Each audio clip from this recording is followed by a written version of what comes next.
Middle east में Israel चारों तरफ से दुश्मनों से घिरा है। पिछले एक साल से इजराइल पर 4 मोर्चों से हमला हो रहा है, लेकिन इजराइल हर हमले का जवाब दे रहा है। गाजा को तो इजराइल ने पूरी तरह से अपने कंट्रोल में ले लिया, लेकिन हूती और इराकी रेजिस्टेंस लगातार इजराइल पर हमला कर रहे हैं। इजराइल ने इराक के ड्रोन के हमले को भी इलियट में मार गिराया।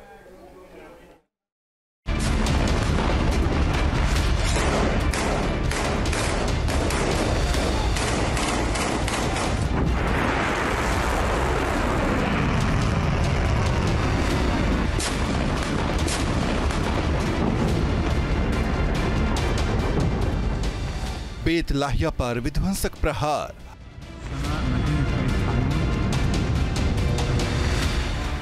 अल नुसरात पर भीषण बमबारी,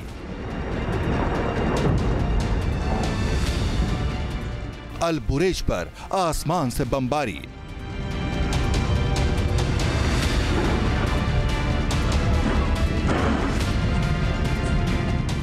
इजराइल का पूरा फोकस भले ही इस वक्त दक्षिणी लेबनान में हिजबुल्लाह को तबाह करने पर हो, लेकिन गजा पट्टी में भी आईडीएफ लगातार हमले कर रहा है।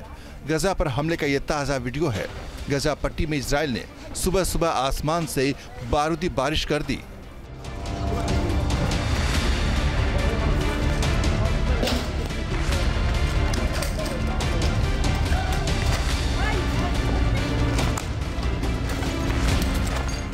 बताया जा रहा है कि इजराइल के इस हमले में 111 लोगों की मौत हुई है।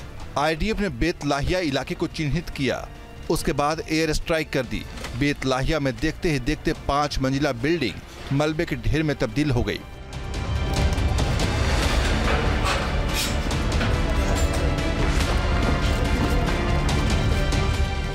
बेत लाहिया ही नहीं बल्कि राफा में भी इजरायली फोर्स ने हमला किया।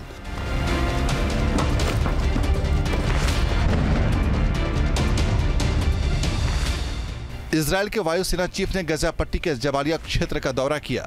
मेजर जनरल तोमर बार ने पूरे इलाके को करीब से देखा। उनके साथ 162वें डिवीजन के कमांडिंग ऑफिसर बीजी इत्जिक कोहेन भी थे। इस इलाके में आईडीएफ की 162वीं डिवीजन काम कर रही है। जाहिर है कि जिस तरीके से गजा पट्टी में इजराइल के बड़े अधिकारियों की मूवमेंट हो रही है, उससे क्लियर है कि अब इस इलाके से हमास का खौफ पूरी तरह से समाप्त हो गया है। हमास के जो भी लड़ाके बचे हैं वो सब बिल में घुस गए हैं, बाहर आने की हिम्मत नहीं जुटा पा रहे। यही बात ईरान को खल रही है। तभी तो ईरान अपने पिट्ठुओं के जरिए इजराइल पर हमला करके लगातार दबाव बनाने की कोशिश कर रहा है। न्यूज नेशन अब व्हाट्सएप पर खबरों के ताजा अपडेट के लिए न्यूज नेशन के इस क्यूआर कोड को स्कैन करें।